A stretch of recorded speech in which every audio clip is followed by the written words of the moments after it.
கன்னியாகுமரி மாவட்டம் வடக்கு தாமரைக்குளம் பகுதியை சேர்ந்தவர் சபரிவர்மன். இவர் அப்பகுதியில் 200 கிராம் குட்கா விற்பனை செய்ததாக கூறி அண்மையில் போலீசாரால் கைது செய்யப்பட்டார். இதையடுத்து கடந்த 9ஆம் தேதி நாகர்கோவிலில் உள்ள மாவட்ட சிறையில் விசாரணை கைதியாக அடைக்கப்பட்டார்.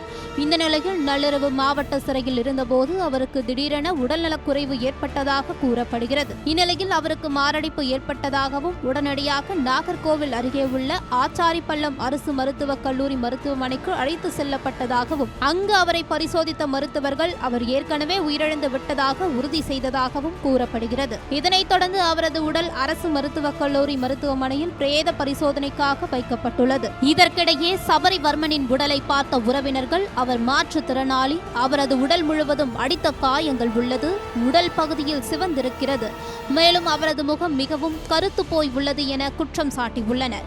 இறந்த சபரிவர்மனின் உடல் எக்ஸ்ரே எடுப்பதற்காக பிரேத பரிசோதனை நிலையத்திலிருந்து எக்ஸ்ரே நிலையத்திற்கு கொண்டு சென்று மீண்டும் பிரேத பரிசோதனை கூடத்திற்கு அனுப்பப்பட்டது. விசாரணை கைதியாக சிறையில் இருந்த சபரிவர்மனை போலீசார் அடித்துக் கொன்றதாக குற்றம் சாட்டி அவரது உடலை வாங்க மறுத்து உறவினர்கள் போராட்டம் மேற்கொண்டனர்.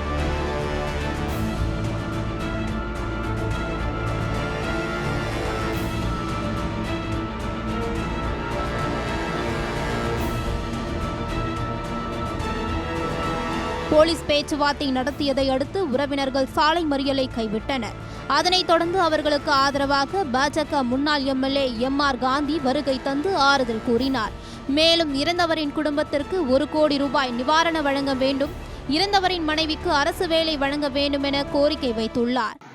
அந்த ஷாவிற்கு இன்றைக்கு ஆளுகின்ற அரசு பொறுப்பேற்று அந்த குடும்பத்திற்கு 1 கோடி ரூபாய் நஷ்டஈடும், சின்ன இளமையான வயசில் இருக்கின்ற ஒரு வேலை வாய்ப்பு கொடுக்கப்பட வேண்டும் என்று மக்கள் சார்பாக நான் இந்த அரசை கேட்டுக்கொள்கிறேன்.